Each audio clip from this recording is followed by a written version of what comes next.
Proper skin care routine maintain করার জন্য কিন্তু আমাদের বেশ কিছু স্টেপ ফলো করতে হয়। প্রথম স্টেপ যদি বলি, আমাদের স্কিন টাইপ বোঝা, স্কিনের প্রবলেম বোঝা এবং সেই অনুযায়ী সঠিক সলিউশন খোঁজা অথবা সঠিক প্রোডাক্ট ব্যবহার করা। এখন আপনার স্কিন টাইপ বুঝলেন, প্রবলেম বুঝলেন, সেই অনুযায়ী সঠিক প্রোডাক্টও খুঁজে পেলেন। এরপরের স্টেপ হচ্ছে সঠিক ব্যবহার বিধি। অনেকেই প্রোডাক্ট কেনার পরে বুঝতে পারেন না যে এটা কীভাবে ব্যবহার করলে বা কী পরিমাণে কখন ব্যবহার করলে আমার স্কিন এটার সর্বোচ্চ বেনিফিট পাবে। সেটাই একদম হাতে কলমে বুঝিয়ে দিব আমাদের এই ব্যবহার বিধি সিরিজে। এই সিরিজে প্রত্যেকটা product, skin care, hair care, body care কীভাবে ব্যবহার করবেন, কী পরিমাণে ব্যবহার করবেন, দিনে কতবার ব্যবহার করবেন, সব কিছু একদম বিস্তারিত জানাবো। শুরুতেই আমি একদম বেসিক স্কিন কেয়ারের ব্যবহার বিধিটা বলবো, যেহেতু বেসিক স্কিন কেয়ার আমাদের সবার জন্যই মাস্ট বলা চলে। আপনার বয়স যেটাই হোক, আপনি টিনেজার হন, প্রেগনেন্সিতে থাকেন বা যেটাই হোক, বেসিক স্কিন কেয়ার সবার জন্যই মাস্ট। বেসিক স্কিন কেয়ারে মূলত 3টা প্রোডাক্ট থাকে: ক্লেনজার,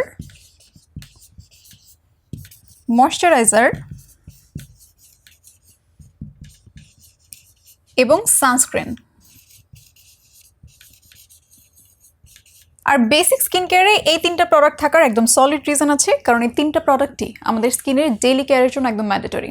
ক্লেনজার যেটা করবে, ক্লেনজার হচ্ছে ডেইলি বেসিসে আপনার স্কিন ক্লিন করবে। আপনার স্কিনে থাকা ধুলাবালি, ময়লা, এক্সেস সেবাম, ডার্ট সব কিছুই প্রপারলি ক্লিন করতে হেল্প করবে ক্লেনজার। ময়শ্চারাইজার হচ্ছে আপনার স্কিনের ওয়াটার লস প্রিভেন্ট করবে, প্রয়োজনীয় ময়শ্চার প্রোভাইড করবে এবং সারাদিন হাইড্রেশন ধরে রাখবে, যা আমাদের ডালনেস দূর করতেও কিন্তু খুবই এফেক্টিভ। লাস্টলি এবং মোস্ট ইম্পর্টেন্টলি সানস্ক্রিন। সানস্ক্রিন সূর্যের ক্ষতিকর ইউভি রেস থেকে আমাদের স্কিনকে প্রোটেক্ট করবে। সূর্যের ক্ষতিকর ইউভি রেসের কারণেই কিন্তু আমাদের স্কিনে হাইপার পিগমেন্টেশন, সানবার্ন, সান ড্যামেজ, ট্যানিং, এমনকি স্কিন ক্যান্সার পর্যন্ত ঝুঁকি থেকে যায়। এগুলো থেকে প্রোটেকশন দিবে হচ্ছে সানস্ক্রিন। এবার আসি এই 3টা প্রোডাক্টের ব্যবহার বিধিতে, যে কীভাবে ব্যবহার করবেন, কী পরিমাণে ব্যবহার করবেন। ক্লেনজার, এটা পি সাইজ পরিমাণে ব্যবহার করবেন। প্রথমে পানি দিয়ে আপনার ফেস ভিজিয়ে নেবেন, এরপর পি সাইজ অ্যামাউন্টে ক্লেনজার হাতে নিয়ে রাব করবেন। যদি ফোমিং ক্লেনজার হয় তাহলে ফোম ক্রিয়েট হবে, না হলে জেল বেসড ক্লেনজার হলে নর্মালি রাব করে ফেসে জেন্টলি মাসাজ করবেন। অনেকেই খুবই রাফলি মাসাজ করেন বা খুবই হার্শলি ক্লিন করার ট্রাই করেন, এটা ভেবে যে ফেস দ্রুত ক্লিন হয়ে যাবে বা আরও বেটার ক্লিন হবে। এটা কিন্তু একদমই ভুল ধারণা। আমাদের স্কিন খুবই ডেলিকেট এবং সেন্সিটিভ, এই জন্য খুবই জেন্টলি মাসাজ করতে হবে। মাসাজ করার পরে পানি দিয়ে মুখ ধুয়ে ফেলবেন, আপনার ফেস ক্লিন হয়ে যাবে। এরপর আসে ময়শ্চারাইজার। ময়শ্চারাইজার পি সাইজ পরিমাণ থেকে 1 কয়েন পরিমাণ পর্যন্ত ব্যবহার করতে পারবেন, অর্থাৎ স্কিন টাইপ অনুযায়ী পরিমাণ মতো ব্যবহার করতে হবে। ধরা যাক আপনার অয়েলি স্কিন অথবা ডিহাইড্রেশনের খুব বেশি প্রবলেম নেই, সেক্ষেত্রে আপনি পি সাইজ পরিমাণে ময়শ্চারাইজার ব্যবহার করতে পারেন। কিন্তু আপনার যদি অনেক বেশি ডিহাইড্রেশনের প্রবলেম থাকে বা অতিরিক্ত ড্রাইনেসের প্রবলেম থাকে, সেক্ষেত্রে আপনি স্কিন টাইপ একটা ময়শ্চারাইজার 1 কয়েন পরিমাণ পর্যন্ত ব্যবহার করতে পারেন। Lastly sunscreen. সানস্ক্রিন হচ্ছে 3 আঙুল পরিমাণে ব্যবহার করতে হবে। 2 আঙুল ফেসের জন্য এবং 1 আঙুল নেকের জন্য। সানস্ক্রিনের এই অ্যামাউন্টে আসলে কম্প্রোমাইজ করার কোনো অপশন নেই, কারণ আমাদের প্রপার সান প্রোটেকশনের জন্য 3 আঙুল পরিমাণ সানস্ক্রিন অ্যাপ্লাই করা একদম মাস্ট, অর্থাৎ 2 আঙুল ফেসের জন্য এবং 1 আঙুল নেকের জন্য। ফেসে ময়শ্চারাইজার ব্যবহার করার পর সেটা ফেসে অ্যাবজর্ব হতে কিছুক্ষণ অপেক্ষা করতে পারেন এবং এরপর 2 আঙুল পরিমাণে প্রথমে সানস্ক্রিন নিয়ে সেটা ফেসে অ্যাপ্লাই করে ফেলতে পারেন ভালোভাবে, এরপর 1 আঙুল পরিমাণে নিয়ে নেকে অ্যাপ্লাই করে ফেলতে পারেন। কেমিক্যাল সানস্ক্রিনের ক্ষেত্রে আপনি একবারেই 3 আঙুল পরিমাণ সানস্ক্রিন অ্যাপ্লাই করে ফেলতে পারেন, কারণ এটা খুবই সিমলেসলি ব্লেন্ড হয়ে যায় ফেসে। তবে যারা ফিজিক্যাল সানস্ক্রিন ব্যবহার করেন, অর্থাৎ একটি প্রোন স্কিন যাদের, সেন্সিটিভ স্কিন যাদের, তাদের জন্য ফিজিক্যাল সানস্ক্রিনটা সেফার অপশন। কিন্তু ফিজিক্যাল সানস্ক্রিনে কিন্তু হোয়াইট কাস্টের একটা রিস্ক থাকে বা কিছুটা হোয়াইট কাস্ট দিতে পারে। তো ফিজিক্যাল সানস্ক্রিনের ক্ষেত্রে একবারেই 3 আঙুল পরিমাণে অ্যাপ্লাই না করে আপনি অল্প অল্প করে নিয়ে আস্তে আস্তে ব্লেন্ড করতে পারেন, এভাবে হোয়াইট কাস্টের চান্সটা কম হবে। এবার চলুন বলে দেই কোনটা দিনে কতবার করে ব্যবহার করতে পারবেন। রেগুলার ইউজের মাইল্ড এবং জেন্টল যে ক্লেন্সারগুলো, সেগুলো আপনি 2বার করে ব্যবহার করতে পারবেন।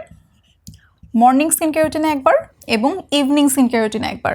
ময়শ্চারাইজারের ক্ষেত্রেও সেম, মর্নিং স্কিন কেয়ার রুটিনে একবার এবং ইভিনিং স্কিন কেয়ার রুটিনে একবার, অর্থাৎ দিনে 2বার করে ব্যবহার করতে পারবেন ক্লেন্সার এবং ময়শ্চারাইজার। Lastly sunscreen. সানস্ক্রিনের হিসাবটা একটু আলাদা, যেহেতু এটা অ্যাপ্লিকেশনের বাইরেও আমাদের দিনে বেশ কয়েকবার রিঅ্যাপ্লাই করতে হয়, এটা একটু আলাদাভাবেই বুঝিয়ে দিই।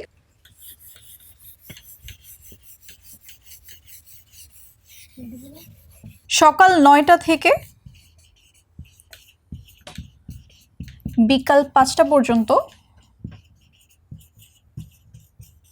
আমাদের সানস্ক্রিন অ্যাপ্লাই করতে থাকতে হবে। অর্থাৎ সকাল 9টায় আপনি সানস্ক্রিন ফেসে প্রথমবারের মতো অ্যাপ্লাই করতে পারেন, চাইলে এর আগেও দিতে পারেন, তবে 9টা থেকে ফেসে বা বডিতে সানস্ক্রিন থাকা মাস্ট। এরপরে আপনি যদি বাইরে যান অথবা বাইরে থাকেন, সেক্ষেত্রে প্রতি 2 থেকে 3 ঘন্টা পর পর সানস্ক্রিন রিঅ্যাপ্লাই করতে হবে।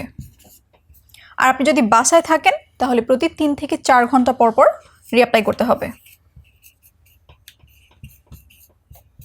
তবে আপনার বাসায় যদি একদমই সূর্যের আলো না যায় সেক্ষেত্রে আপনি শুধুমাত্র একবারই দিনে সানস্ক্রিন ব্যবহার করতে পারেন। সো এই ছিল বেসিক স্কিন কেয়ারের ক্লেন্সার, ময়শ্চারাইজার এবং সানস্ক্রিনের সম্পূর্ণ ব্যবহার বিধি। কোনটা কিভাবে ব্যবহার করবেন, কি পরিমাণে ব্যবহার করবেন এবং দিনে কতবার করে ব্যবহার করবেন, এই সব কিছুই আমি এই ভিডিওতে রাখা ট্রাই করেছি। বেসিক স্কিন কেয়ার বা এই 3টা প্রোডাক্টের ব্যবহার নিয়ে যাদের কনফিউশন ছিল, আই হোপ এই ভিডিও থেকে ক্লিয়ার হয়ে গেছে। এরপরেও যদি আপনার মনে কোনো কনফিউশন থেকে থাকে তাহলে ইনবক্স করতে পারেন আমাদের চয়েস লেগেসির ফেসবুক পেজ বা হোয়াটসঅ্যাপ নম্বরটিতে। আমাদের স্পেশাল সাপোর্ট টিম সার্বক্ষণিক থাকছে আপনার সহযোগিতায়। পরবর্তী এপিসোডে টোনার কিভাবে ব্যবহার করবেন, কি পরিমাণে ব্যবহার করবেন এবং দিনে কতবার করে ব্যবহার করতে পারবেন সবকিছু বিস্তারিত থাকছে। ততক্ষণ পর্যন্ত ভালো থাকুন, সুস্থ থাকুন এবং চয়েস লেগেসির সাথেই থাকুন।